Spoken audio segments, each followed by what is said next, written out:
mənəm Türk, önümə gələn hürk. Danışam indilər, hər gün bir hilə.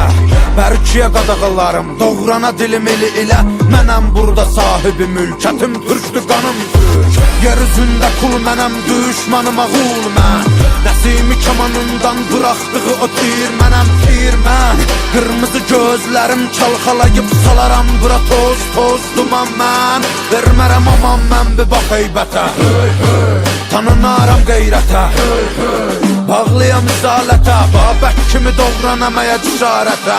Düşəm əgər zarətə, mübarizə